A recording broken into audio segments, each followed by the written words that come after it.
तेरे दर ना आऊं और कहाँ जाऊं मैं, तेरे दर ना आऊं और कहाँ जाऊं मैं, तेरे तो बगैर कैसी जिंदगी बिताऊं मैं, तेरे तो बगैर कैसी जिंदगी बिताऊं मैं। वो तेरे कदमों में है ठिकाना मेरा, तेरे कदमों में है ठिकाना मेरा। वो मेरे साबिर तू सुन ले, साबिर तू सुन ले, असाना मेरा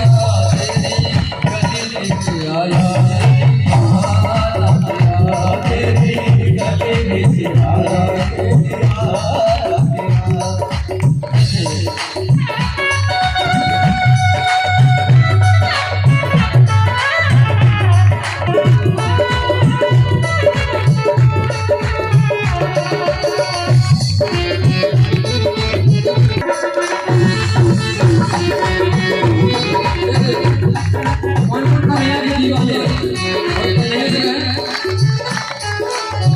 तेरे तो बगैर मेरी दुनिया और है, तेरे तो बगैर मेरी दुनिया और है। ये दुनिया का बन के देख लेना, कितना कोशिश कर लेना, सब कुछ लुटा देना, ठीक सेवा करना, कोई नहीं बनेगा। ऐसे हाथ उठाओ, कन्हैया के बना रहा हूँ प्रयास करने के लिए। हाँ और कहना तेरे तो बगैर मेरी दुनिया और है, तेरे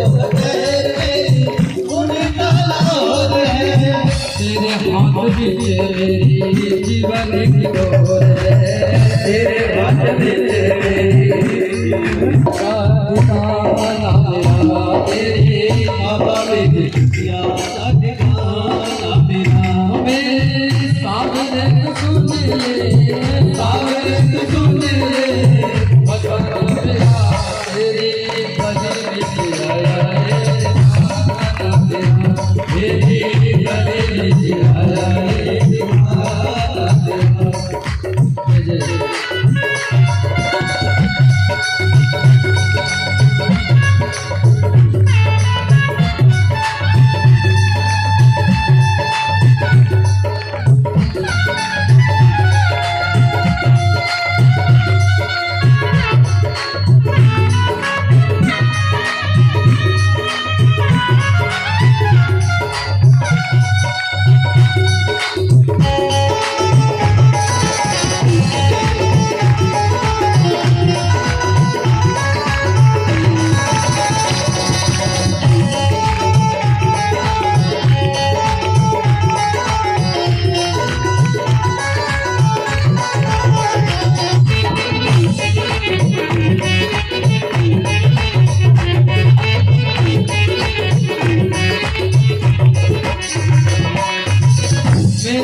आवाज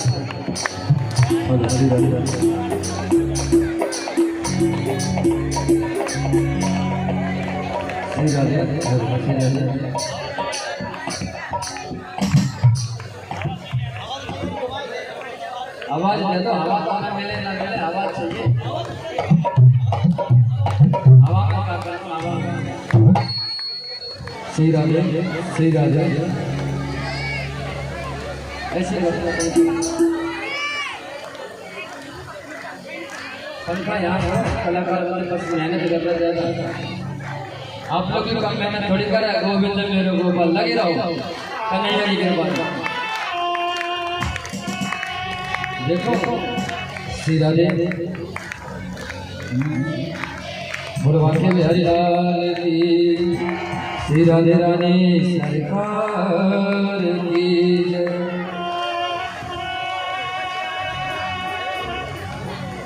बहुत ही अच्छा परमात्मा की कृपा है जो हम सब पे। श्री राधे,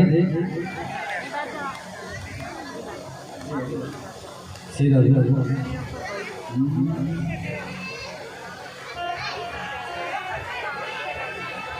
कल हम सब ने मिलकर सुंदर प्रसंग श्रवण किया। अच्छा ये बताओ कल की कथा कहाँ पर प्रसंग छोड़ा था, याद है?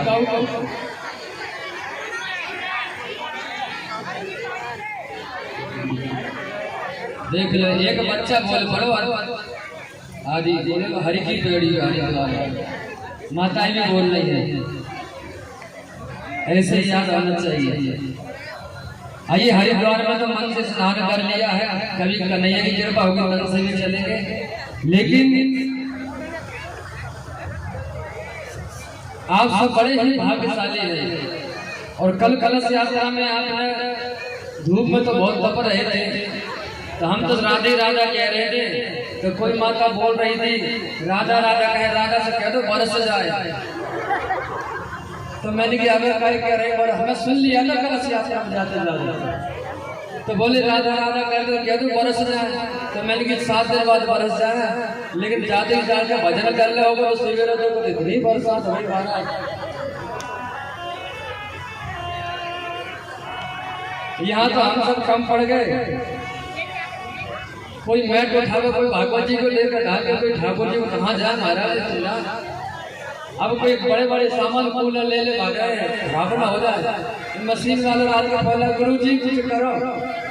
अरे भैया हम काम करें, हम तो खुद पहली बार आ गए, अब जो होगी सो देखी जाएगी।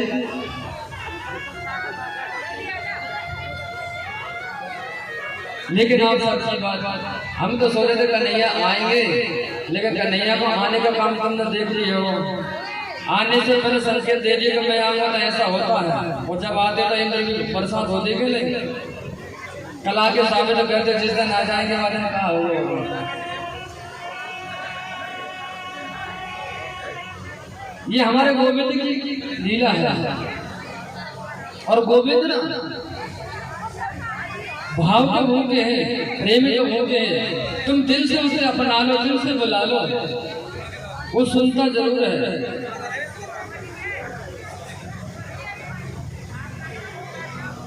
कल हम सबसे सुंदर प्रसंग श्रवण किया।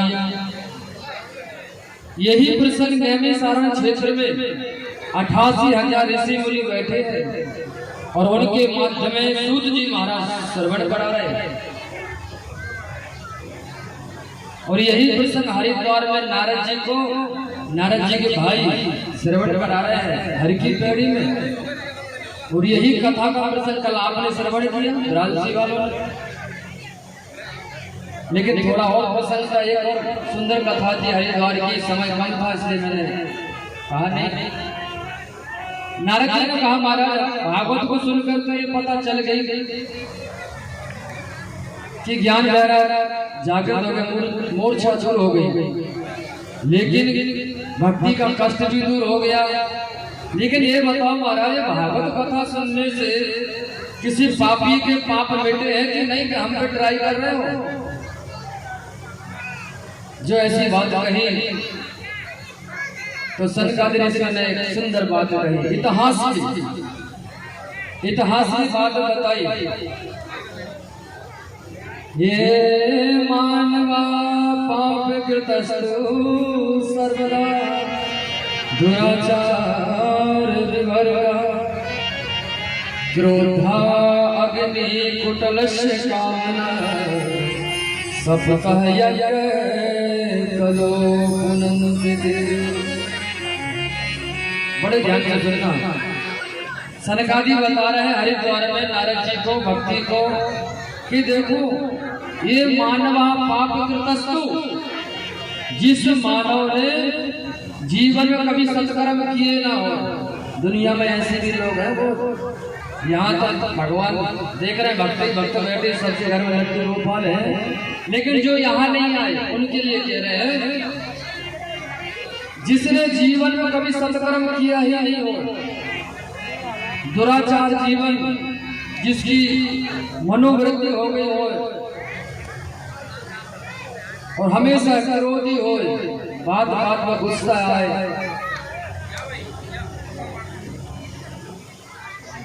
क्रोध रूपी अग्नि में जल रहा हो अंदर अंदर,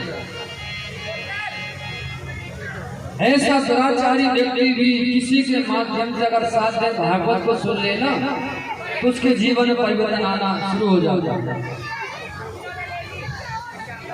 क्रोधी हो, कुटिल हो, कुटिल समझते कामी, लोभी, लालची, अगर ऐसा व्यक्ति भी अगर किसी के माध्यम से भागवत को साथ दे सुन ले तो उसके जीवन में परिवर्तन आना शुरू हो जाता। ये भागवत क्यों नहीं मारा? कामी जितना काम में व्यस्त रहते हैं कि फुर्सत ही नहीं, ऐसे व्यक्ति को साथ दिन में ठार दो तो पता चल जाएगा भैया काम कभी खत्म नहीं होगा, आदमी खत्म हो जाएगा, ज्ञान हो जाएगा भागवत से।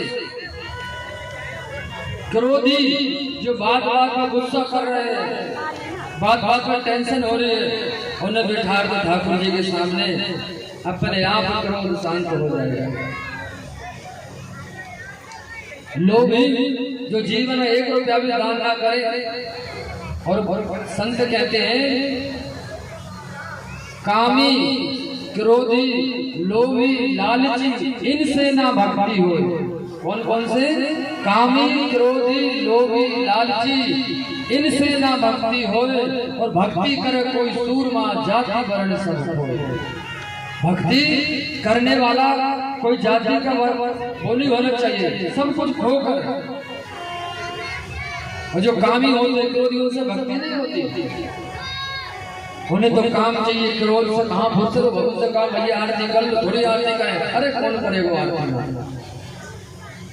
कामी, क्रोधी, लोभी, लोभी से कहा महाराज आरती कर लो, मंदिर चलो तो जरूर कहेगा, तो कुछ ना कुछ देना पड़ेगा, कुछ ना कुछ तो वहां चढ़ाना पड़ेगा। एक सेठ जी थे जिनका नाम था दानचंद, नाम तो बहुत अच्छा था दानचंद।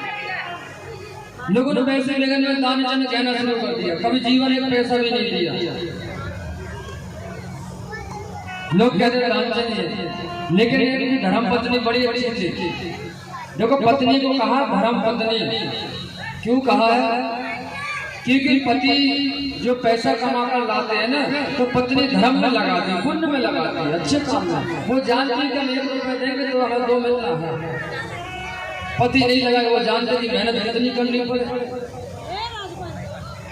लेकिन वो बड़े भाग्यशाली तो इस बात को जानते हैं कोई सेवा करनी चाहिए, इससे दुख नहीं होता है। तो बहुत अच्छे सेठ जिनका नाम था दानचंद, नाम तो ऐसे ही रख दिया। लेकिन एक दिन पत्नी ने कहा महाराज गंगा जी चले जाओ, गंगा जी नजदीक है, लेकिन कहा गंगा जी जाऊंगा तो पैसा लगेगा, पैसा खर्च होंगे, कैसे जाए गंगा जी?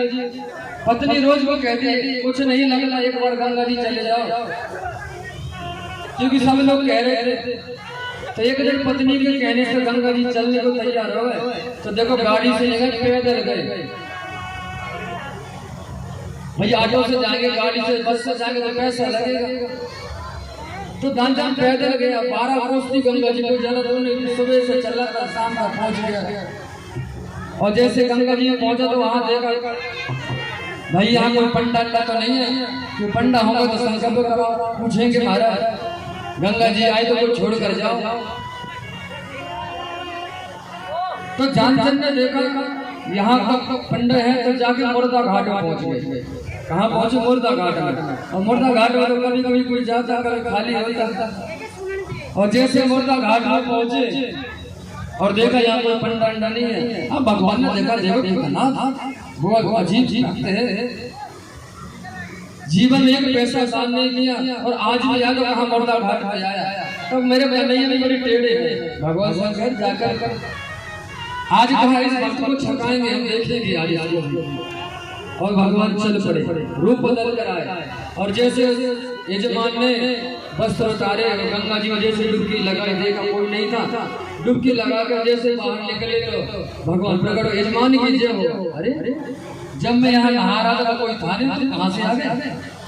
बोले नहीं महाराज, हम तो ऐसे ही है, यहीं पड़े रहते हैं गंगा जी के किनारे। बोले जब मैं यहाँ आया था कोई था नहीं, और अब कैसे? बोले नहीं महाराज, हम तो इसी घाट में पड़े रहते हैं। आप जैसे कोई दान दाता आते हैं तो कभी 6 महीने की व्यवस्था कर देते, कभी साल की कर देते। 6 महीने साल की तो घबरा गया मैं तो। आज तक जीवन एक पैसा दिया नहीं, 6 महीने साल की व्यवस्था। अरे नहीं महाराज, बोले भाई ऐसा थोड़ी होता। गंगा जी आए हो तो उसको कुछ तो करना चाहिए जीवन में। आज तक हमने कुछ किसी को दिया नहीं है, पैसा नहीं दिया और ना हम मांगे।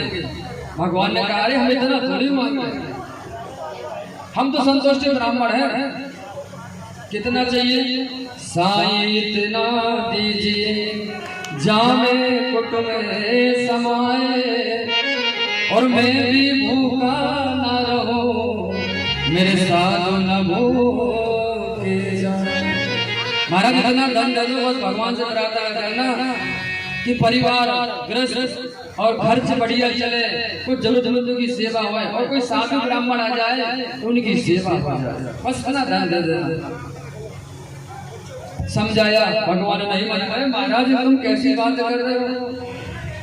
खड़े हो गए। भगवान को बड़े उसे हाथ पकड़ लिया, जब तक तू संकल्प नहीं करेगा, छोड़ेगा नहीं तो हम भी नहीं छोड़ेंगे। तो क्यों करोगे महाराज? कुछ तो छोड़ना पड़ेगा। तो पहले एक ढेला चलता था, एक ढेला। तो कहा ठीक है, एक ढेला देंगे आपको, 1 रुपया देंगे हम। कहा ठीक है। संकल्प कराया, वो तो आगे जैसे जैसे चल चल आए रात्रि को पहुंचे, दरवाजा बंद करके थके, जैसे सोने को हुए तो भगवान आके दरवाजा खटखा रहा है, यजमान की जय हो। अब दरवाजा खटखटाए, उसने कहा देखो तो सही कोई आया है। पत्नी के दरवाजा खोला और देखा पंडित जी आए। महाराज हाँ जी महाराज बताइए। बोले दानचंद जी का घर यही? बोले हाँ सो तो है। अच्छा, उन्होंने गंगा जी में जाकर संकल्प किया था उनसे मिलना है। पत्नी अंदर गई, तुमने कोई वहाँ पंडित पुजारी से मिलकर आए थे कुछ देने के बाद? अच्छा वो यहाँ भी आ गया क्या? बोलो कह दो यहाँ पे नहीं है, घर में। बोला अरे कैसे कहते घर में बैठे हो? तो कह दो घर में ही नहीं है, मैं झूठ नहीं बोलूंगी। तो बोले ऐसा करो, वो बीमार हो गए। कह दिया यजमान तो बीमार हो गए। अब जैसे यजमान बीमार हो गए तो महाराज ने कहा अरे हमारे जब यजमान बीमार हो गए तो हम कैसे जाए? जब यजमान ठीक हो जाए तभी जाएंगे कर। एक काम करो, भोजन की व्यवस्था करवा दो, हम जैसे वैसे कर देंगे। अब तो पंडित जी ने जैसे कहा तो दानचंद बोला चले गए। बोला नहीं अभी तो नहीं गए, कह रहे यही भोजन होगा, यही सब कुछ होगा, व्यवस्था करवाओ। भगवान ने वही बैठ के भोजन की व्यवस्था हो गई। लेकिन सोचा क्या करा जाए। दानचंद ने कहा ऐसा करो, क्या तो वो तो मर गए, क्या तो वो तो मर गए। बोले महाराज कैसी बात कर रहे हो, कैसे कर दूंगा? अरे झूठ मूठ का बोल दो, मैं योग के द्वारा सांस रोक के बैठ जाऊंगा, थाम के बैठ जाओ, तुम घबराना नहीं। कौन दे रुपये? अब बैठ गए और जैसे पत्नी आई कि महाराज ने तो राधे राजा अच्छा ऐसी बात। भगवान के अनंत रूप एक क्षण में ऐसे रूप बनाए, पूरे गांव में हल्ला मचा दिया। अरे महाराज दानचंद थे वो तो चले गए, अब कहाँ वाले इकट्ठे हो गए, पूरे मिल के आए, वहां गए। अब पत्नी बैठी और तो अच्छे सांस रोक के लेट पड़ा है कांचन। अब सब आगे बोले कैसे होगा, मतलब तो ठीक थे। अब पत्नी रोवे, ये नहीं मरे। और लोग कहे अरे ये तो तुम्हारा मोह है, हर कोई ऐसे कहता है। अब वो रोग और ले जाने के लिए सब तैयारी कर दी महाराज, सब तैयार करके हम चलो ले चलते हैं। और पत्नी कहे नहीं नहीं अभी महाराज कैसे कर रहा, रो खड़ी हो गई। बोले अरे अरे तुम अंदर चलो, ये तो वो है तुम्हारा, हर कोई यही कहता है। बहुत मन्नत करी नहीं माने। भगवान ने कहा भाई, लेकिन ये भी बड़ा चालाक था, जैसे सीता पर लिटा दिया, सब तैयार कर दी, लेकिन ये नहीं माना। भगवान ने कहा अब लगने वाला था, सब कुछ कर दिया। आग लगाने वाले थे, कान में आकर कहा भाई वैकुंठ से आया हूँ तुम संग नाता जोड़, मैं वैकुंठ से आया हूँ तुम संग नाता जोड़, जैसे हम वृंदावन से आया। तो भगवान ने कहा मैं वैकुंठ से आया हूँ तुम संग नाता जोड़। तो जो आंखें खोल कर देखी, अरे भगवान आगे लगता लेने के, आंखें खोली तो बोल पड़ना, फिर आंखें बंद कर ली, फिर आंखें बंद कर लिया, तो फिर बोले। भगवान ने कहा भाई हमने देख लिया ऐसे भी भक्त होते हैं, सांस रोक के खड़ा लेटा हुआ है कल बैठे। और भगवान कह रहे अरे जमान जो था उसे छोड़ दो, लेकिन भगवान बार बार कह रहे नहीं माने, तुम आंखें खोलो। तो बोले भगवान एक ही शर्त पे आंखें खोलूंगा, जो एक ढेला की संकल्प किया था उसे छोड़ दो। कहा जो देने का संकल्प तो वो छोड़ दो। भगवान ने कहा ठीक है कोई बात नहीं, तुम जीते हम हारे। और भगवान ने संकल्प किया और जाके खड़े हुए। तो ऐसे भी भक्त दुनिया में मिलते, चमड़ी चली जाए लेकिन दमड़ी न जाए। नाम तो दान से, तो भगवान ने ऐसे सुंदर कहा देखो इन चीजों से जो करते हैं ना, इससे तुम्हारा कुल पवित्र होता, तुम्हारा खजाना पवित्र होता सेवा करने से। तो हरिद्वार में प्रसंग बता रहे हैं नारद जी, सनकादि ऋषि, कि ऐसे कामी क्रोधी लोभी होते हैं। हमें क्रोधी की बताऊंगा तो और लंबी बात है, ये तो लोभी लालची की बात है। तो एक का ही समझ लो, बोल राधे, क्या बोलना पड़ेगा?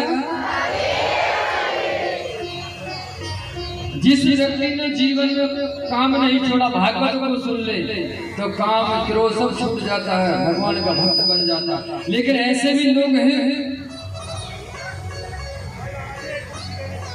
कहते हैं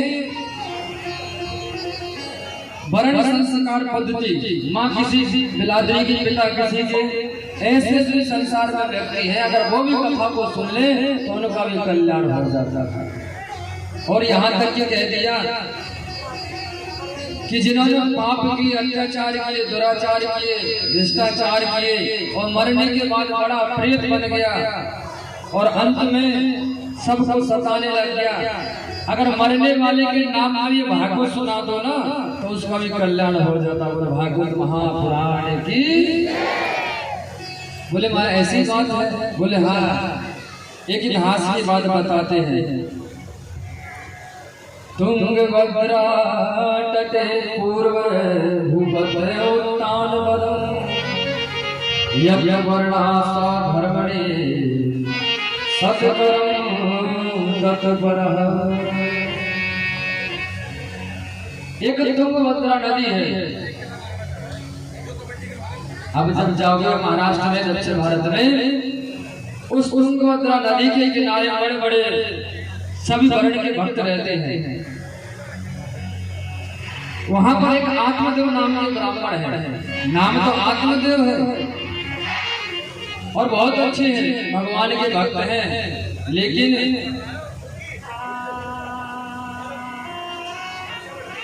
ब्राह्मण है और पत्नी भी बहुत सुशील है। पत्नी का नाम जानते हैं, धुंधली है, लेकिन कोई संतान नहीं है। ब्राह्मण है, घर में पूजा पाठ करने वाले सब कुछ है, तो उन्हें आधा धन तो संपत्ति इतनी दान कर दी कि कैसे न कैसे एक बेटा हो जाए, एक संतान हो जाए। आधा धन तो ऐसे लुटा दिया, कहीं हम कहीं जा रहे हैं, कहीं किधर जा रहे हैं, लेकिन जब कुछ नहीं हुआ तो एक दिन दुखी होकर ये एक तालाब के पास पहुंच गए कि आत्महत्या कर लूंगा। और जैसे मरने को हुए ना तो संत ने देखा, लगता है जंगल में अगर बैठे तो भगवान को पाने के लिए बैठे, गोविंद को पाने के लिए बैठे हैं। संत ने आकर समझाया, अरे ब्राह्मण देवता कथम ब्रह्म रुदते, क्या कारण है, आप क्यों रो रहे हो? कतस्य चिंता करो भगवान, हे ब्राह्मण देवता तुम कौन सी चिंता सता रही, आप बैठे यहाँ पर। कहा महाराज मेरी ये कोई संतान नहीं है, ऐसी कृपा करो कि संतान हो जाए। संत ने मस्तक को देखा और कह दिया, सप्त जन्म नहीं पुत्र चा पुत्र। अरे ब्राह्मण देवता तुम एक जन्म की बात कर रहे, 7 जन्म तक कोई संतान नहीं है तुम्हारे योग में, क्योंकि ये मस्तक जो रेखा है ना सही बता देती है। ब्राह्मण देवता को कहा तुम्हारे लिए 7 जन्म में कोई संतान नहीं है। महाराज 7 जन्म की कह रहे हो तुम? जोर जोर से रोने लगा और जोर के सर फटकर कहने लगा, महाराज तुम 7 जन्म की बता सकते, इस जन्म में दे सकते। अब की बार में इतना जोर से सर फटकूंगा कि आपको ब्रह्म हत्या लग जाएगी। संत सब घबरा गए, ये मर जाएगा तो ब्रह्म हत्या लगेगी। कहा भाई देख, संतान से कभी किसी को सुख नहीं होगा, कभी किसी को तुम सोचो कि बेटा से संतान सुख होगा, तो इतिहास गवाह है। सागर के 60,000 बेटे थे, कितने 60,000, लेकिन एक भी बेटे से सुख नहीं मिला। कपिल भगवान का अपमान किया और उनकी आंखों से ज्योति निकली और 60,000 के 60,000 भस्मीभूत हो गए। महाराज पीढ़ियां लग गई थी उद्धार करने के लिए। कपिल मुनि से पूछा, ये कैसे उद्धार होगा हमारे दादाओं का, चाचाओं का? असुमान ने आकर कहा, पूछा कि ये गुरुदेव बताओ, आपका अपमान किया है तो जीवन में कभी संतों का, गुरुदेव का, भगवान का, गौ माता का अपमान नहीं देखना ना सुनना।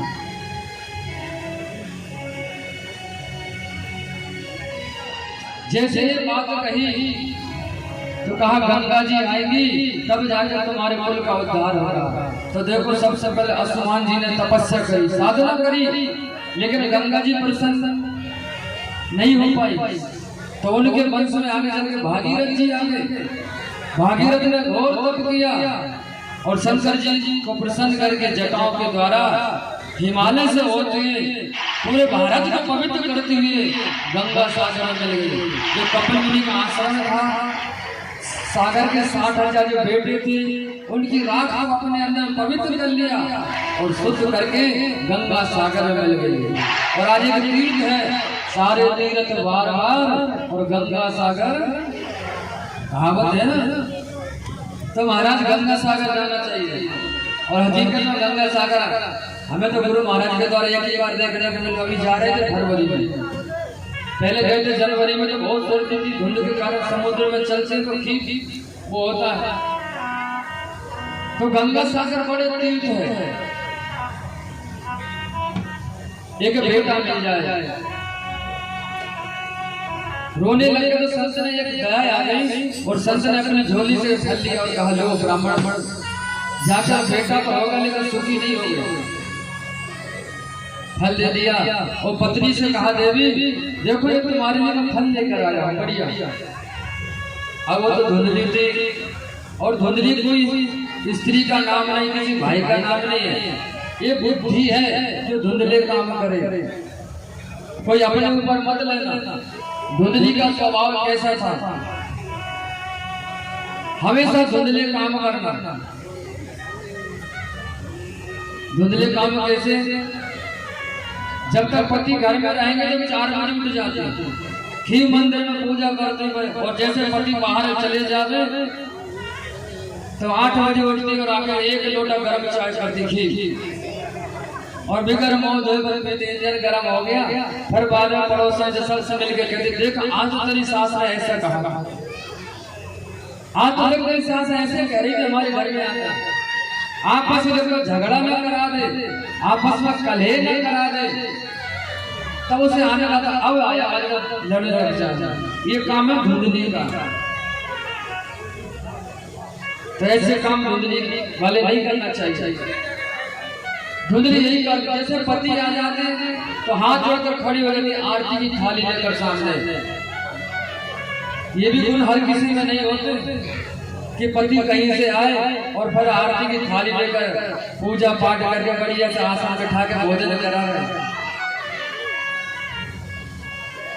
ऐसे गुण भी संपन्न ना होते तो धुंधली होगा। आप लोग को नहीं कह रहे, आप लोग तो बरासी के बहुत अच्छे भक्त हैं। पति की सेवा करना चाहिए।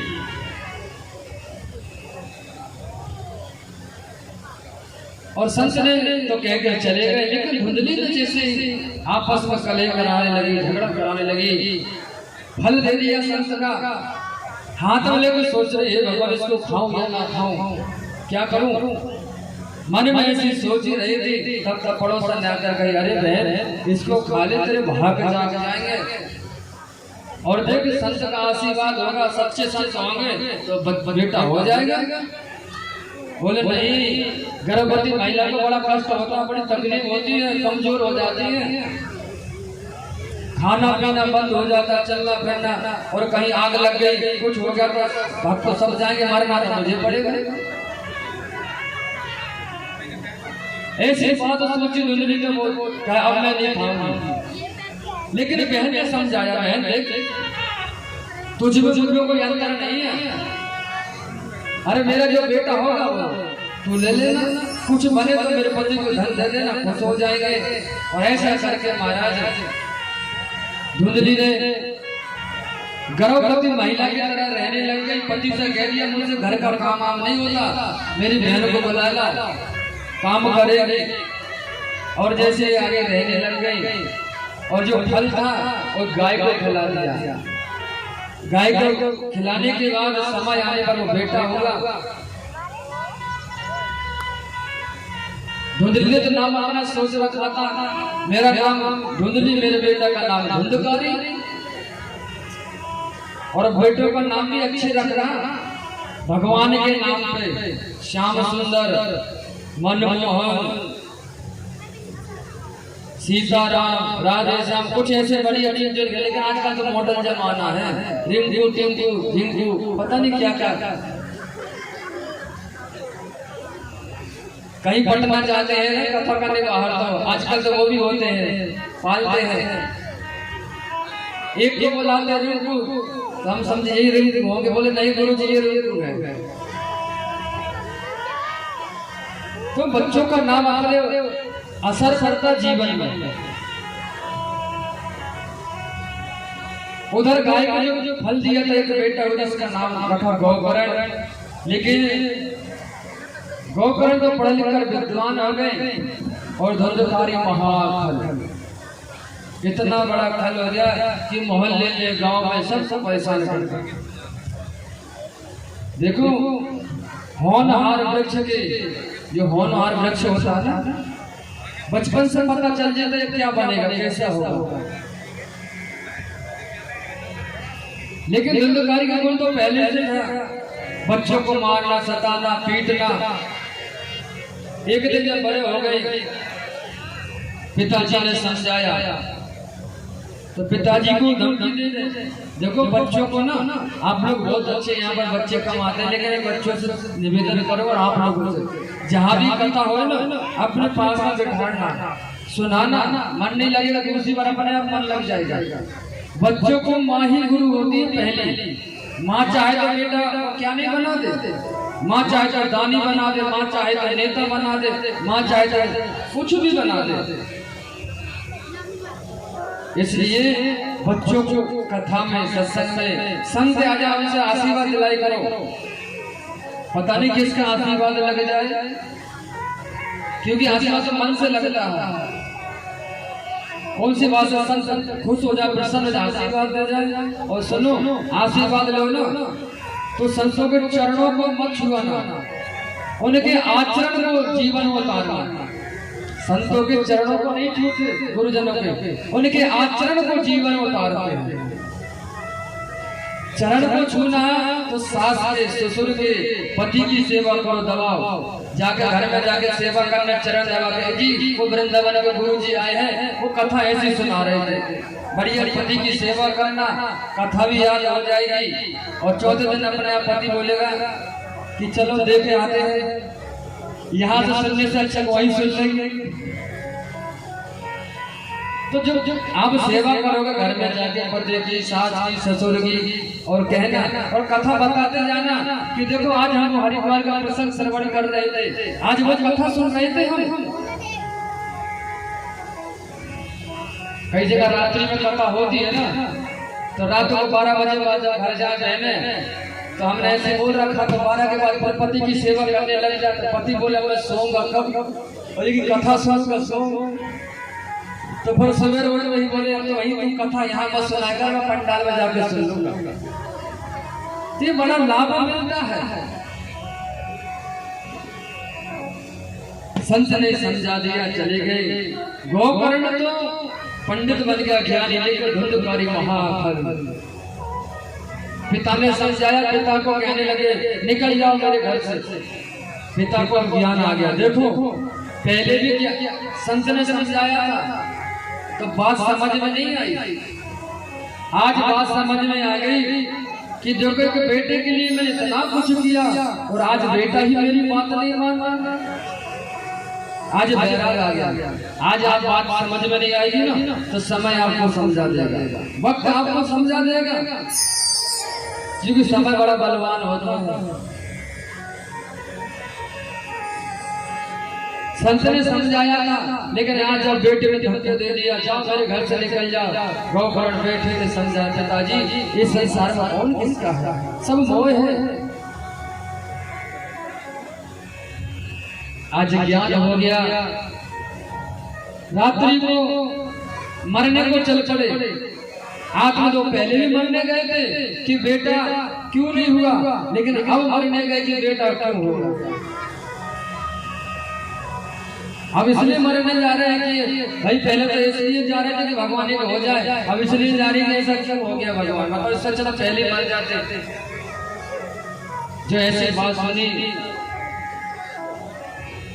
और हकीकत में संतों ने कहा, तभी कहा है एक बेटा है ज्ञानी साधु है, साधु बना एक बेटा ऐसा काम कर रहा है। और साधु और संत किसे कहते हैं, देखो बड़े ध्यान से सुनना। संत कहते हैं लाल कपड़े पहनने वाले नहीं होते। संत कहते हैं साधना करे, अपने बल के द्वारा, हिम्मत के द्वारा साधना करके परोपकार करे। संत वो है। और साधु जो बिगड़े हुए काम को साथ दे, जो बिगड़े हुए काम को साथ दे दे वो साधु है। और महात्मा कि जो मन में सोचे और वाणी से बोले और जीवन में करके दिखाए, समाज में सेवा दिखाए, परोपकार दिखावे, वो है महात्मा के लक्षण। तो आप भी महात्मा है, आप भी साधु, पेंट शर्ट वाले भी महात्मा हैं, क्योंकि भाव होना चाहिए। काम कर रहे हैं ना तो जरूरी होते धोती पहन लिया, कपड़ा डलवा लिया तो वही महात्मा, वही संत, वही साधु। काम वैसा करो। और संत को आज ज्ञान हो गया, जंगल में जाकर 10वें स्कंद का पाठ किया। और संत ने कहा एक झोली में फूल भरे हैं, एक झोली में कांटे, अरे कोई कारण होगा, अरे कोई कारण होगा। एक झोली में फूल भरे, एक झोली में कांटे, कोई कारण होगा, अरे कोई कारण होगा। मेरे बस में कुछ भी नहीं है, बांटने वाला बांटे, अरे कोई कारण होगा, अरे कोई कारण होगा।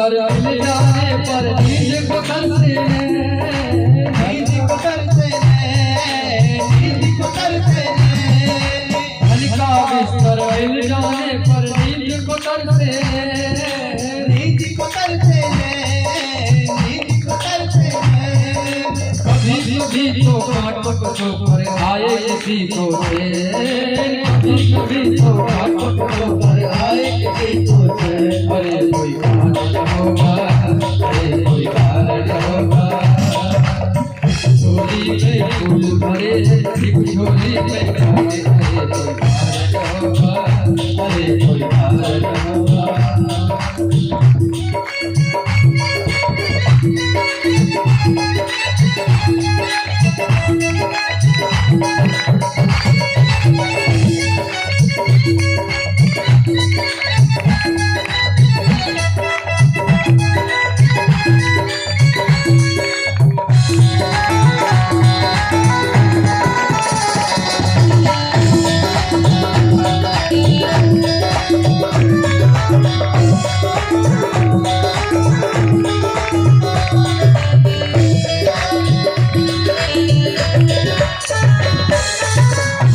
दूसरे को मिल जाए किसी को जीवन दान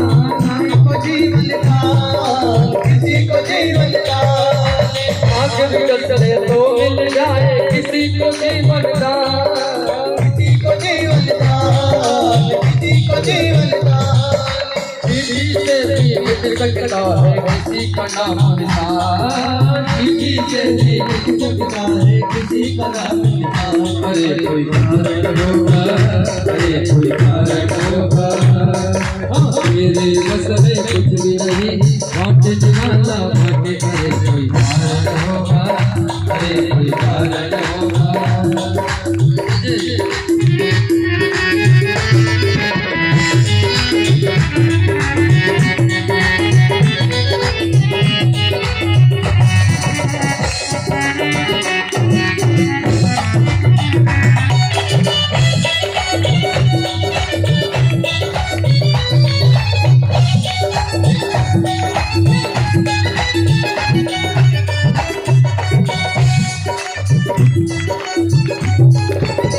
सागर से भी उठता ही सकती कभी किसी की प्यार कभी किसी की प्यार कभी किसी की प्यार सागर से भी उठ नहीं सकती कभी किसी की प्यार कभी किसी की प्यार कभी किसी की प्यार कभी कभी तो एक ही से मिट जाती है प्यार कभी कभी तो एक ही से मिट जाती है अरे कोई कारण होगा अरे कोई कारण होगा मेरे बस में कुछ भी नहीं आपके दीवाना अरे कोई कारण होगा अरे कोई कारण होगा अरे कोई कारण होगा अरे कोई कारण होगा अरे कोई कारण होगा अरे कोई कारण होगा अरे कोई कारण होगा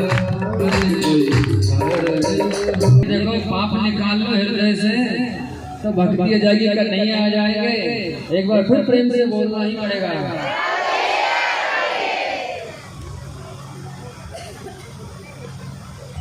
ऐसा करते हैं देखते हैं कौन ज्यादा जोर से बोलता है संख्या तो माताओं की ज्यादा है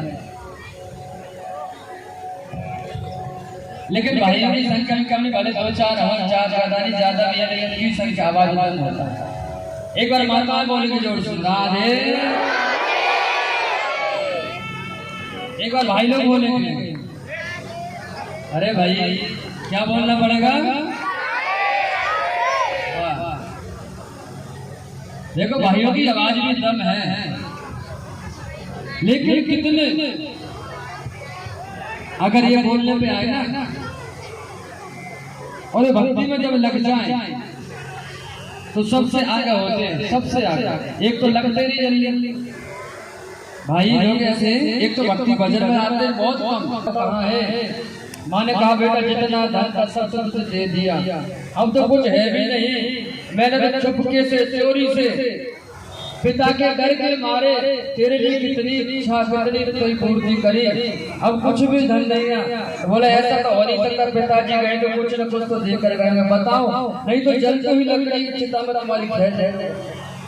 जो ऐसी बात गई तो माँ का जमीन खिसक गई। देखो इस बेटे के लिए मैं कितना कुछ किया और आज ये मेरे लिए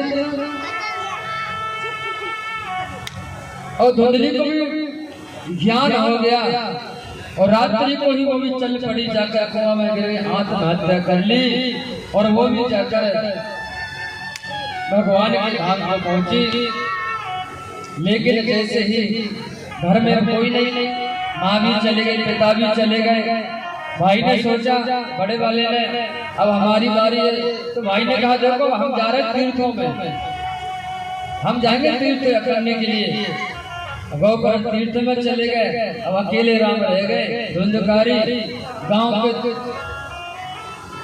अकेले राजा और वैश्यों को लेकर रहने लग गए। ऐसा काम करने लगे। कहाँ ब्राह्मण का घर, देखो कहाँ मंदिर जैसा घर था जहाँ भगवान का भजन होता था, पूजा होती, पाठ होता, सुबह उठ के धूप बत्ती होती थी। इसलिए कहता हूँ बच्चों को अभी से संस्कार देना, धन देना तो मत देना, लेकिन संस्कार जरूर लेकर जाना। जो आप ऐसी पूजा करे ठाकुर की, आगे चल के तुम्हारा बच्चे करे, तुम्हारे पोता करे। क्योंकि धन देकर जाओगे तो धन से क्या होगा? अगर संतान बेटा काबिल होगा ना तो अपनी मेहनत से कमा लेगा। अगर ऐसा नहीं हुआ तो जो धन है वो भी बर्बाद कर देगा। क्योंकि लक्ष्मी का सदुपयोग करना सबसे बड़ी बात नहीं है। सुत दारा और लक्ष्मी पापी के भी हो, सुत दारा और लक्ष्मी पापी के भी हो, और संत समागम हरि कथा तुलसी दुर्लभ। संसार में तो दो चीज बड़ी दुर्लभ है, संतों का संग, हरि की कथा बड़े दुर्लभ, बड़ी कठिन है। लेकिन सुत दारा और लक्ष्मी तो पापी से पापी के पास ही होती है महाराज। पैसे का उन पे नहीं होता, क्या घर उन पे नहीं होता, उन पर कोई कमी होती है क्या? लेकिन सुत दारा और लक्ष्मी, इन लक्ष्मी का सदुपयोग करना सबसे बड़ी बात नहीं है। अगर तुम आज लक्ष्मी का सदुपयोग करोगे, धर्म में लगाओगे, पुण्य में लगाओगे, तो बेटा भी आगे लगाएगा। हमने ऐसे ऐसे देखे, दादी कहती मेरा नाम मत लो गुरुजी, मेरे बेटे के नाम पर है, मेरे पोते के नाम पर है। और जब पोता जब बड़ा हो जाता है ना, हमने देखा तब पोता कहता हमारा नाम नहीं, मेरी दादी ने ये सिखाया। मेरी दादी वहाँ कथा में मेरे दादा पकड़ के लाते थे और कहते थे मेरे पोते के नाम पर। तो संस्कार बनाकर जाओ बेटों को, ताकि आगे चलकर आपका नाम, आपका यश होगा, कुल पवित्र होगा।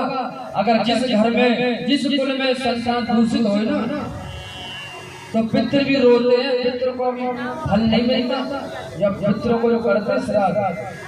अगर जिस घर में शराब, कबाब, जुआ ये खेला जाता है ना, और वो पूजा पाठ करे, तो पितृ भी रोते हैं कि देखो हम यहाँ थे जब तक कितने खुश थे, हमारे कुल में ऐसे हो गए। इसलिए अच्छा काम करना बढ़िया। आज ब्राह्मण के कुल को कलंकित तो कर दिया, लेकिन भाई ने बहुत समझाया, नहीं माने। ये धुंधकारी बड़ा हो गए, जब ज्यादा ही अत्याचार करने लगा तो वैश्यों ने कहा धन लेकर आओ, ऐसी पूर्ति नहीं होगी। तो कहते बहुत धन कमाने लग गए, चोरी करने लग गए, ऐसा डकैती किया। और रात्रि में वैश्यों ने सोचा अब इसके घर में कोई है ही नहीं, घर भी हमारा, मकान भी हमारा, जितनी धन ये भी हमारा होगा, क्यों ना इसे ही मार डाले। और ऐसे ही किया उन्होंने, रात्रि को मार दिया। और मरने के बाद कैसे मारा पता? पापी की आत्मा जल्दी निकलती नहीं है। कभी देखना बहुत तड़पता, विकल्प होता है, ऐसे परेशान, हाथ हिलाता, पैर हिलाता है, यम के दूर दुखते हैं उसे। और कहता मुझे यहाँ से मत ले जाओ, मुझे भगवान का भजन करने दो। उस समय जब हाथ से समय चला जाएगा, कुछ नहीं बचेगा पछतावा के अलावा। धुंधकारी को रात्रि में बेस्यों ने गरम गरम अंगारे लेकर आए, उसके मुंह में डाले, नहीं मरा। फांसी लगा दी रस्से से, तब भी नहीं मरा। तो कहते इसके घर में गड्ढा खोदा और अंदर ही मिट्टी से दफना दिया, समाधि बना दिया, लेकिन फिर भी मारा नहीं। तो कहते तड़प रहा और रोज इतना भयानक प्रेत बना कि आसपास के लोग घर छोड़ दिए, क्योंकि पानी मांगने लगा। लोगों से भूख के मारे तड़प रहा है, जैसे वो मरा था ना, तो मरने के बाद भी वही हाल था। तो लोग डर के मारे, लेकिन भाई को पता चल गई। तो गया में जाकर, गया जी गए होंगे, पिंडदान किया। और पिंडदान करने के बाद जैसे वापस अपने घर में आया, आज रात्रि को 12-1 बजे घर को जो देखा, तो देखो कहा मेरे पिता कहाँ भगवान का भजन कर रहे थे। कैसा घर था, आनंद थे। एक वो समय था जहाँ पर ये कहते थे ठाकुर हमारे रमण बिहारी, हम हैं रमण बिहारी। और आज ऐसे घर में दरवाजा खोला, मकड़ी के जाल पड़े, बैठ गए भजन करने के लिए। और भजन करने जैसे बैठे तो रात्रि के समय में उस घर में वही आ गया, कभी कभी शेर बनता, कभी ऐस, कभी कुछ बड़ा बड़ा रूप बनाता, डराता है। गोकर्ण ने कहा मैंने आपका क्या बिगाड़ा है, मैं तो भगवान का भजन करने वाला हूँ। और सच्चे जो भक्त होते हैं ना, उन्हें किसी चीज की डर नहीं होती। मैंने तुम्हारे क्या बिगाड़ा, मेरे भजन में क्यों बाधा कर रहे हो? अगर तुम्हें कुछ परेशानी तो मुझसे कहो। एक क्षण के लिए कुछ बोलना चाहे, नहीं बोल पाया। भगवान का जल लिया और जाकर जो छिड़का, कृष्णा वासुदेवा हरे परमात्मा, और तब सकले से आशा गोविंदाय नमो नमः। ये गोविंद के कष्ट को दूर करना, जो जल छिड़का उस प्रेत के मुख से निकल गया। अहम भ्राता तोदसे धुंधकारी नमता, सोचने दोषणे ब्रह्म तत्व नास्ति माया। अहम भ्राता, अरे भैया मेरा नाम धुंधकारी है, मैं तुम्हारा भाई धुंधकारी हूँ। अब बोला, देखो भगवान के नाम का बोल सकती है। अरे भैया तुम्हारी ये दुर्दशा कैसे हो? मैं तो गया में जाकर पिंडदान किया हूँ। कहा भैया एक बार गया में पिंडदान नहीं, 100 बार करके दो। 100 बार पिंडदान करो तो मेरा कल्याण नहीं होगा, मैं बहुत बड़ा प्रेत हूँ। तो क्या किया जाए? कहा एक काम करो भैया, कैसे भी इसी होनी से मुझे मुक्त कर दो। 14 लोग हैं संसार में, कितने लोग हैं? एक बार क्या बोलना पड़ेगा? आप लोग तो 3 जानते हैं, शास्त्र में 14 लोग हैं। जहां पर आप बैठे इसे कहते हैं मृत्यु लोग। इसके नीचे 7 लोग हैं, अतल, वितल, सुतल, तलातल, महातल, रसातल और पाताल। नीचे पाताल में भगवान नारायण है, जानते हैं नारायण जी को? शेष नाग पर बैठे हुए हैं। और ऊपर के 6 लोग हैं, भूलोक, भूवर लोक, स्वर्ग लोक, महर लोक, जल लोक, तप लोक, वैकुंठ। उसका शून्य निराकार, अव्यकृत, अष्टावरण, फिर अक्षर ब्रह्म, फिर जमुना जी जो वृंदावन जमुना जी, उससे आगे है परम धाम, जहाँ आने जाने का आधा नहीं पड़ता। और आप जहाँ पर इसे क्या कहते हैं? मृत्यु लोक। क्या कहते हैं? इस मृत्यु लोक में ऊपर जाने के लिए जो भजन करेगा, पाठ करेगा, कन्हैया का नाम लेगा, वो ऊपर के लोक में जाएगा। कहाँ जाएगा? ऊपर के लोक में। और जो भजन नहीं करेगा, भगवान को नहीं मानता, नीचे के लोग बना दिए। तो ये तो आपका निर्णय करना, आपको क्या बोलना पड़ेगा? राधे। आप तो भक्त बनो, भगवान के ऊपर के लोग में पहुंचो। तो भूलोक से आगे पितृ लोक है। और पितृ लोक में कौन जाते हैं? जो एक्सीडेंट में मारे जाते हैं, जिनकी मृत्यु आई नहीं है और चले गए, शरीर पूरा नहीं हुआ, जो गोली खा के मर जाते हैं, ऐसा बहुत बड़ा पवित्र लोक है जहाँ पर अंधकार ही अंधकार आवाज आती है, बैठ नहीं सकते वो आत्मा। उस आत्मा के निमित्त भैया मेरे लिए कुछ करो। धुंधकारी से कहा तुम अभी तो चले जा, रात्रि का समय, कल मैं तुम्हारा उपाय करता हूँ। बोले मैं नहीं जाऊंगा। और रात को उपाय कर रहे, वेद शास्त्र देखे, भविष्य पुराण को खोला। भविष्य पुराण में सब बीती लिखी, आपकी मेरी क्या क्या होगा आपके समय में, ऐसे भविष्य पुराण में लिखा हुआ। जैसे ही सुबह हुई, भगवान सूरज को अग्र दिया, जल्दी सूरज भगवान को कहा, तो सूरज भगवान ने कहा कि ये श्रीमद् भागवत कथा सुना दो, 7 दिन में कल्याण हो जाएगा। अब गोकर्ण ने भागवत के लिए पूरे गांव में सूचना दे दी, और गोकर्ण जी सूचना दे रहे, सबको इकट्ठा कर रहे हैं। उन्हें समय लगेगा जब तक आइए, कुछ सूचना है भक्तों की। हमारे कुणाल भाई सूचना देंगे।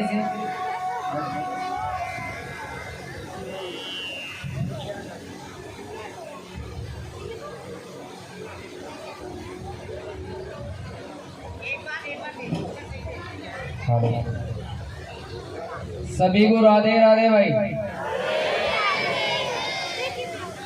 सबसे पहले तो ठाकुर जी एवं गुरुदेव, माताएं, बहनें, भगवान स्वरूप बच्चे और हमारे घर सभी के इनके चरणों में मेरा प्रणाम। मैं ये भी बोलना नहीं जा रहा, थोड़ा मजाक नहीं। प्रणाम करना पुरानी पद्धति है हमारी, देवता भी प्रणाम करते हैं। बताऊंगा समय आने पर प्रणाम का क्या क्या होगा। कुछ दानवीर के नाम है जी, वो मैं बोल रहा हूँ। ये 100 रुपये जी हैं, 100 रुपये हाथी जी, और 100 रुपये मनोज रूप सिंह जी। ताली बजाइए पर सारी इकट्ठी बता जाए नहीं। और 500 रुपये मनमीत सनोप राज सिंह, 500 रुपये संजू सनोप सुनील सिंह, 1100 रुपये सागर सिंह लेखाधिकारी, 500 रुपये रवि सनोप कृष्ण, 1100 रुपये जोनी सनोप हेम सिंह, 101 रुपये विकास सनोप माड़ू, और 251 रुपये कुलदीप सिंह। बोले बाके बिहारी लाल की, बोले राधा राधा सरकार की। सभी दानदाताओं का बहुत बहुत धन्यवाद। मेरा ठाकुर मेरे इष्ट राधा कृष्ण पर कृपा करे, भंडार भरे, इनके बच्चे पढ़ने से आगे बढ़े, यही शुभकामना, यही आशीर्वाद है। व्यासपीठ से ऐसी सेवा करते रहे।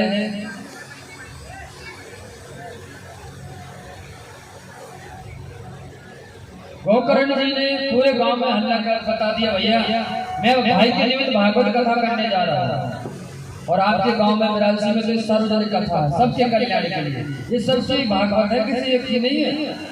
तुम सोचोगा किसी एक का हो रहा, कोई करा रहा, सबकी है। ठाकुर जी भगवान सबसे है। गोकर्ण ने कहा कि मेरे भाई के लिए आसन लगा दिए, पंडाल, उस समय कुछ नहीं था, तखत बिछा दिया, और बस लोगों के लिए अपने अपने घर से कोई तिरपाल लिया गया, कुछ ले आया, और सब अपने घर से लाते और अपने घर ले जाओ। लेकिन अब तो सब व्यवस्था करना पड़ती है। पहले ऐसी कथा होती थी, अपने घर से लेके आते, अपने घर ले जाते, उससे क्या होता, पुण्य होता। जो कथा आपने एक स्थान पर बैठ कर सुनी, जो पुण्य आपको बैठा 3 घंटे मिला, वो आपके साथ जाता है। तो पहले ऐसा हुआ करते थे, कथा शुरू कर दी पहले, लेकिन कथा पितृ को उद्धार करना है ना, तो पितरों के लिए अलग से कथा होती है। 7 गांठ का बांस लगाया, काले कपड़े में हल्दी की गांठ, और सब चीज मिलाकर उसके निमित्त कथा प्रारंभ हुई। लेकिन वो तो प्रेत का हवा थी, जैसे हवा चलती, आसन पे बैठे नहीं पाता, कहाँ बैठे, कहीं यहाँ जा रहे, कहीं उधर जा रहे। तो कहते जैसे पहले दिन की कथा हुई तो बांस की गांठ में बैठ गए, और पहले दिन की कथा हुई, एक गांठ फट गई, दूसरे दिन की हुई, ऐसे चौथे दिन हुआ, और 7वें दिन जैसे 7 गांठ फट गई और उसमें से एक दिव्य पुरुष निकला। और जब पुरुष निकला और आज वो सुंदर दिव्य पुरुष बनकर प्रकट होकर भागवत जी की परिक्रमा कर। भागवत जी की परिक्रमा का फल क्या होता है जानते हो? देव परिक्रमा करब सब छूटे, यह सुख पंचम निस्सिले लूटे। परिक्रमा करने से देव परिक्रमा कर्म सब छूटे, कर्मों का बंधन कट जाता परिक्रमा करने से। कर्म जो बंधन है, इसलिए 2 करो चाहे 3 करो चाहे 21 टाइम क्यों चाहे 108, कर्मों का बंधन कट जाता परिक्रमा करने से। और यह सुख पंचम दिन मंदिर में जाओ, कथा में जाओ, नित्य का सुख लेना चाहिए। कहीं ज्योतिष में कहीं जाने की जरूरत नहीं है। कहीं पूछते हैं कि जी ये बताओ जी हाथ की रेखा कैसे होगी, क्या होगा, ये सब चक्कर में बताना। ये कर्म रेखा है, आज कर्म करोगे कल फल मिल जाएगा। और जो चाहता कि हमारी अच्छी रेखा बने बढ़िया, तो सत्संग में ताली बजाएगा, ठीक है ना। ये रेखा ऐसे मत बजाए कर, कहीं तो ऐसे कर रहा है, ऐसे करके जोर से मारो, जब ताली बदल जाए जो रेखा है ना तो हट जाए, अच्छी रेखा आ जाए। लेकिन भजन में ध्यान रखना, मैं जब जल्दी ठोकर लगेगा। अब तो बता दिया गुरु जी ने इसका महत्व। तो जब कीर्तन में हो, सत्संग में भजन गाओ ना, तो ताली बजाने से हाथ की रेखा बदल जाती है। वो पुरुष आकर प्रकट हो गया, लेकिन जैसे ही विमान आ गया, विमान आ गया और विमान में जैसे बैठने लग गए और कहा भैया धन्य हो तुम, धन्यम श्रीमद् भागवत प्रेत बाणी उद्धार, धन्यम कृष्ण लोक फल, धन्यम भागवती वार्ता प्रेत पीड़ा विनाशिनी। धन्य है भागवत कथा जो मुझ जैसे प्रेत को भयंकर प्रेत बनाता और प्रेत की योनि से मुक्त कर दिया, और आज एक दिव्य पुरुष बन गया। इसलिए जीवन में कभी भी हो ना, अपने पितरों के निमित्त एक बार जरूर कथा सुन लेना। अपने माँ बाप को वहां पहुंचे हैं उनके लिए जरूर कुछ करके जाना। तुम करोगे तो तुम्हारा बेटा करेगा, जब तुम ही नहीं करोगे तो बेटा कैसे करेगा। इसलिए कोई भी काम हो ना, कल पे मत छोड़ना। काल करे सो आज कर सो अब, और पल में परलय होत है कहू नहीं करेगा। कई लोग कहते थे कल कर लेंगे काम, कल पे कभी मत छोड़ना, कल कभी नहीं आता। इसलिए जो भी काम करो तत्काल में कर लो, कल किसी ने नहीं देखा। इसलिए जीवन में अपने पितरों के निमित्त और अपने कल्याण के लिए जरूर सुन के जाना। जो तुमने इतनी मेहनत करी, बच्चे परिवार सब कुछ बनाया, तो अपने निमित्त भी कुछ करना की एक कथा जीवन में हम भी सुन ले, जो यही पुण्य जाएगा हमारे साथ। और ये भागवत कथा सबको बारी बारी से मौका मिलेगा वृंदावन में। नवरात्रि के समय में प्रयास है, ठाकुर जी की अर्जी लगा दी, मर्जी हमारी नहीं है, उनकी है, अर्जी तो हमारी है। लेकिन कल तो जल्दी सुन रही थी कि मैं आऊंगा तो ऐसा होगा कि 108 भागवत जहाँ जहाँ कथा कर रहा हूँ जिस गांव में क्षेत्र में, तो मेरी दक्षा वो होगी एक भागवत उनके निमित्त वहाँ हो, 5100 रुपये सेवा होगी एक यजमान की। जो वृंदावन भागवत कराएगा तो 5100 रुपये आप जाएंगे, वहां पे आपके नाम की भागवत होगी, अष्टोत्तर चलेगा। तो जो भी उसमें भाग लेना चाहता है अष्टोत्तर में, तो नाम लिखवा देना। हमारे कुलदीप है, कुणाल है, सोनू है, वो अपने नाम पे करना कि मेरा भी कुछ कल्याण हो, जाते जाते मैं जाऊं तो भगवान कहे तो अगर मेरे ने अपने नाम पे कुछ तो पुण्य किया था जीवन में वृंदावन धाम में। ये जैसे जाने लग गए विमान में बैठने लग गए तो गोकर्ण ने कहा भैया कथा तो सब लोगों ने सुनी, गांव वालों ने विमान एक लेकर क्यों आए, सबको लेकर आना चाहिए। तो पार्षदों ने कहा श्रवणम भेद फल भेद अत्र कि श्रवण करने में भेद था, भागवत कथा सुनने तो पूरा गांव आया था लेकिन उसमें अंतर था, भेद था। क्या क्या भेद था? श्रोता 3 तरह के आए थे उस समय। एक तो वो श्रोता थे कि चलो गोकर्ण जी ने निमंत्रण दिया, बुलाया, चलो कथा सुनकर आते हैं। एक तो श्रोता और दूसरे आए थे श्रोता और तीसरे नंबर के आए थे श्रोता। निमंत्रण तो सबको दिया था, तो जो श्रोता थे और जो श्रोता थे उनमें अंतर होता था। श्रोता जो होते हैं बड़े ध्यान लगाकर कथा सुनते हैं।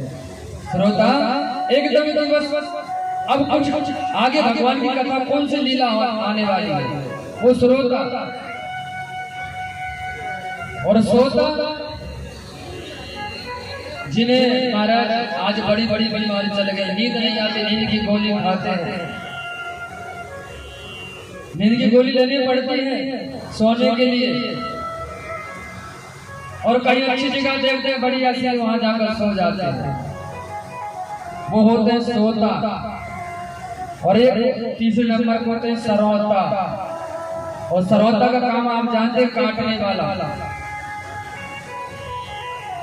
वो तो यही देखते हैं कि बताओ ये कैसा है, वो कैसा है, इधर उधर की बात करना। तो मैं तो ये चाहता हूँ ब्राजी के ना तो श्रोता बनो ना तो श्रोता बनो, उच्च कोटि के श्रोता बनो, बढ़िया से बढ़िया श्रोता बनकर जाओ, बढ़िया से बढ़िया मेरे गोविंद की कथा सुनकर जाओ, तब देखना आप अपने जीवन में। विमान चला गया, गोकर्ण ने कहा गांव वालों अब की बार भागवत सावन के महीना में करेंगे, और सावन के महीने में जो फागुन में जो फल मिलता है भागवत का, वैसे तो कभी किसी समय सुन लो भागवत को, फल तो उतना ही नहीं ना, लेकिन उस समय नई प्रकृति, नई उमंग, हर चीज नया नया, उस समय भागवत होगी। और आप सब गांव वाले आना, तुम भी आना, तुम भी आना, और ऐसे करके सावन के महीने में भागवत हुई तो पूरे गांव के लिए भगवान गोलोक धाम से विमान लेकर आए, कुत्ते से बिल्ली सबको लेकर अपने धाम को ले गए। बोले भक्त भगवान की, भक्त भगवान की।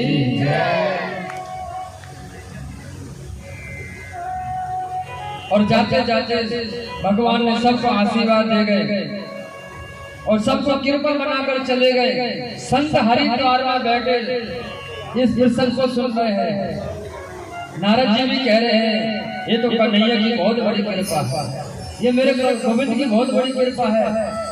और सब आनंद में नाचने लगे। देखो जिस गांव में एक बार कथा हुई, दूसरी बार हुई तो भगवान आ गए और सबको लेकर चले गए, और सब कहने लगे कन्हैया की कृपा हो जाए, कन्हैया की दया हो जाए। और सब कह रहे हैं ले ले तो नाम ले ले, कान्हा का नाम ले ले, ले ले तो नाम ले ले, कान्हा का नाम ले ले, कान्हा की कृपा इससे हो जाए, कान्हा की कृपा इससे हो जाए। जुड़ाए मोह जुड़ाए, जुड़ाए मोह जुड़ाए, ले ले तो नाम ले ले, कान्हा का नाम ले ले, ले ले तो नाम ले ले, कान्हा का नाम ले ले, कान्हा की कृपा इससे हो जाए, कान्हा की कृपा इससे हो जाए। मोह जुड़ाए, मोह जुड़ाए, मोह जुड़ाए, मोह जुड़ाए।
कान्हा दयालु सबको निभाए कान्हा दयालु सबको निभाए मधुराए मधुराए मधुराए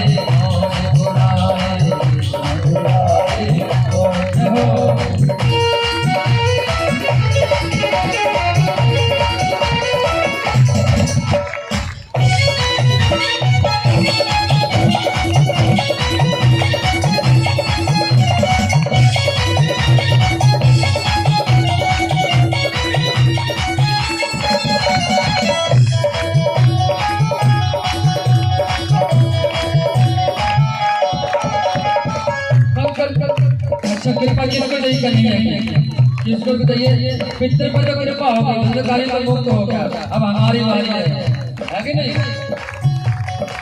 पीतल का सोना कंकड़ का मोती पीतल का सोना कंकड़ का मोती बंजाए फल में कृपा जो होती बंजाए फल में कृपा जो होती पीतल का सोना कंकड़ का मोती पीतल का सोना कंकड़ का मोती बंजाए फल में कृपा जो होती बंजाए फल में कृपा जो होती फल में करिश्मा करके दिखाए फल में करिश्मा करके दिखाए मधुराए मधुराए मधुराए मधुराए मधुराए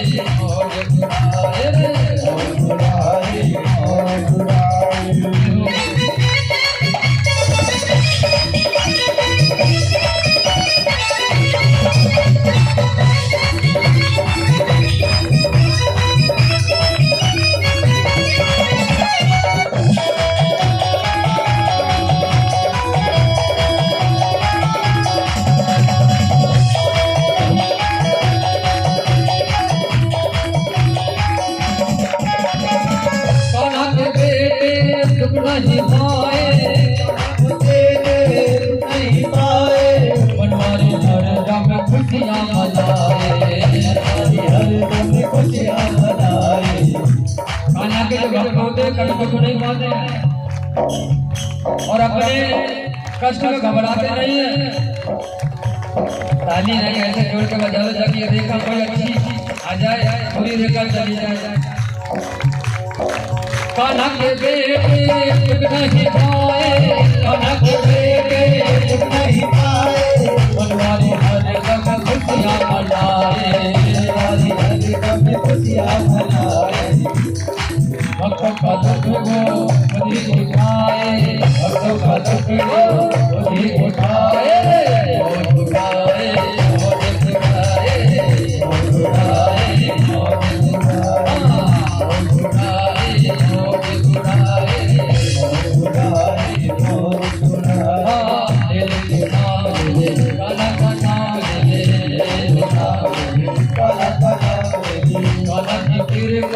जिसे हो जाए बाबा की कृपा जिसे हो जाए बाबा की कृपा जिसे हो जाए बाबा की कृपा जिसे हो जाए और बुलाए और बुलाए और बुलाए और बुलाए और बुलाए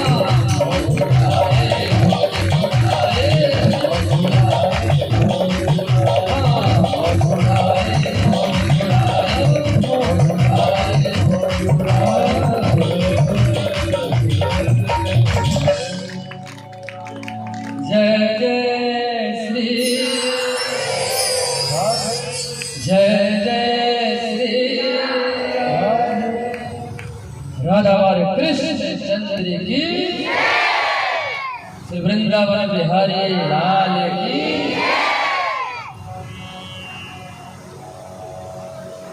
हरिद्वार का प्रसंग को यही विराम। अब नैमी शरण का प्रसंग है भगवान का मंगलाचरण। जन्मादस्यतोऽन्वयादितरतस्य चार्थे सुभिज्ञा स्वराटे हे ब्रह्म हृदयादिकवे यति यद तेजो भार मृदा यथा विनिमयो यत्र संगो मेरे सह भावना से सदा निरहस गौतम सत्यम परम धीमहि सत्यम परम धीमहि।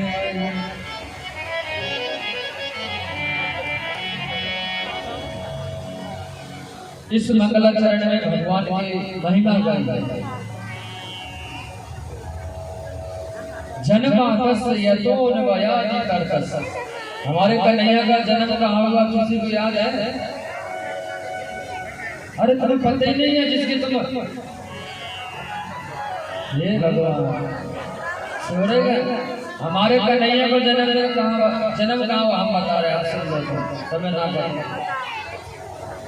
अरे कम से कम बड़े ध्यान से सुने तो करो, पता करे करो। जाने दिन ना होए प्रतीति, बिन प्रतीति ना होए प्रीति।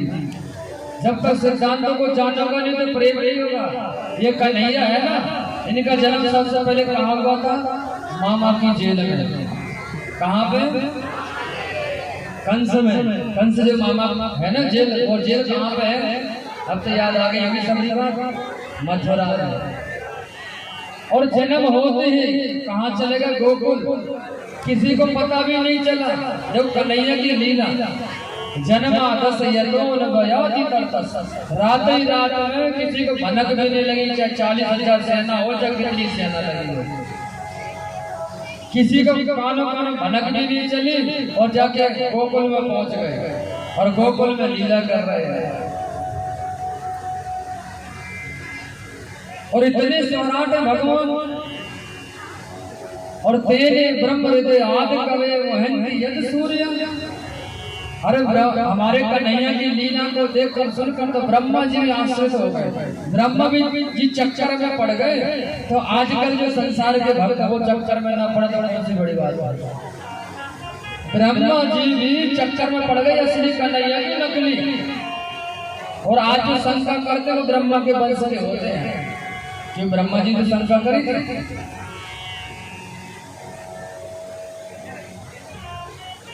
तो ब्रह्मा जी भी मोहित हो गए। तेज वार मृदा विनिमय यतो सर्व मृषः। भगवान का काम है तेज, अग्नि का पान कर जाते हैं। दावल अग्नि का पान किया हमारे कन्हैया है, किसके लिए? अपने भक्तों को बचाने के लिए। भक्तों को संकट आ गई, कष्ट आ गया। कहाँ पर आया? जब बाल लीला सुनोगे ना कथा में, संकट आ गया था बहुत बड़ा। एक दुष्ट ने पूरे जंगल में आग लगा दी। और आग लगाने के बाद सब भक्त तो सो रहे थे चैन से, लेकिन कन्हैया को चिंता, बताओ मेरे भक्त सो रहे, उन्हें पता ही नहीं। और उस समय गर्मी का समय था, आग लगा था, पूरे जंगल जल रहा।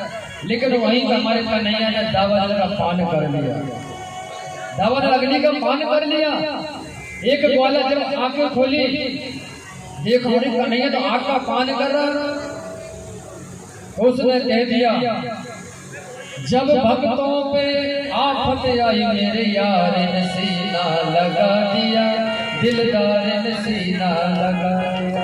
जब भक्तों पे आफत आई, जब भक्तों को कष्ट आया, तो मेरे दिलदार ने, मेरा जो यार था, उसने सीना लगा दिया। कितना जलन हो रही होगी, अग्नि के अंदर पान कर रहा, लेकिन किसी की चिंता नहीं है। जब भक्तों पे आफत आई तो मेरे यार ने सीना लगा दिया। और कोई सीना नहीं लगा सकता। अग्नि जलने वाली हो जो पहले अपना बचाव करते हैं, लेकिन ये तो मेरा कन्हैया का स्वभाव है, मेरे गोविंद का स्वभाव है, भक्तों को बचा दिया।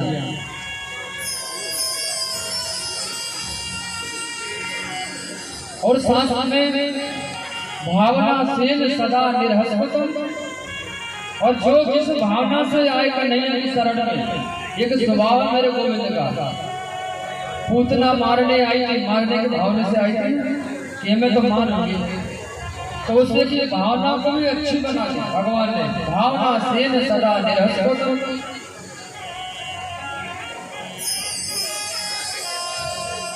निगम कल्पतरोर गलितम फल सुख मुखाद अमृत द्रव समेत पिबत भागवतम रसमलम मोहरव रसिका भुविभाग। ये भागवत वृक्ष निगम है, लेकिन ये निगम होने के साथ साथ इस संसार में कैसे आया? देखो, जो वेद है निगम कहा गया और वेदों का फल है भागवत, और ये फल भागवत कहाँ था? भगवान के धाम में। तो संसार में कैसे आया? आप लोग बड़े सुनते बड़े आसानी से। तो संसार में फल कैसे आया? और फल है तो गिर जाता है, पेड़ थोड़े टपकता है तो बेकार हो जाता है। तो पिबत भागवत रसमाला, और ये भी कहती है कि भागवत में रस है, आम का फल होता है। अब तो सीजन ही चल रहा है हमारा, कल एक भक्त बढ़िया और बढ़िया क्या बहुत अच्छे भक्त हैं आप लोग राजसी से। पूछने सबसे पहले पूछने गए कि गुरुजी आप आ तो गए, किसने बुलाया, कैसे आए, क्या सेवा करें? मैंने भैया देखो हम तो 7 दिन व्रत लेकर कथा करें, और उनके तो मन को तो तुम कुछ हमसे लोगे नहीं, हमें घर में कलाकार है, ये भोजन प्रसाद लेते हैं, हमें तो छोड़ो, हम तो कन्हैया के लिए करते हैं। तो बोले कुछ सेवा, हमने कहा जो कुछ सेवा कर दो, लेकिन अन्य नहीं लेते। वो आए, एक भाई आए सामने घर के, एक माता जी आ गई। देखो मैं नाम सबके एक बार सुन लूंगा, सबके नाम बता दूंगा लिस्ट की तरह, यहाँ से लेके विराज से लेके वृंदावन तक। लेकिन एक बार सुनू तब, एक कुसुम माता आई थी, याद आ गया। और ऐसे भक्त माताएं पूछी, तो मैंने कहा देखो आप कोई भी भोजन के लिए निमंत्रण कर सकता, भक्तों के लिए कर सकते, ऐसी कोई बात नहीं है। तो संतों ने कृपा कर रखी। पिबत भागवत रसमाला, इस भागवत को पियो, इसमें रस है। तो ये भगवान के धाम से आया, तो कैसे आया? तो सबसे पहले भगवान श्री कृष्ण की डाली से टपका। कहाँ से टपका? भगवान श्री कृष्ण की डाली से टपका, तो नारायण की डाली पे अटका, और नारायण की डाली से टपका तो ब्रह्मा की डाली पे अटका, और ब्रह्मा की डाली से टपका तो नारद की डाली पे अटका, और नारद की डाली से टपका तो व्यास की डाली पे अटका, और व्यास की डाली से टपका तो सुखदेव की डाली पे अटका। अब सोच रहे हो ऐसे अटका पटका, ये क्या? ये वृक्ष एक परंपरा के अनुसार, ये फल जो भागवत है ऐसे नहीं आई। सबसे पहले श्री कृष्ण ने भगवान नारायण को सुनाई, नारायण ने 4 श्लोकों में सुनाई। फिर नारायण ने ब्रह्मा जी को 4 चतुर्श्री भागवत कहते हैं, तो ब्रह्मा जी ने नारद को सुनाई, तो नारद जी ने नारद ने फिर कहा किसको सुनाऊं? तो व्यास जी को सुनाई, और व्यास जी को कहां पर सुनाया?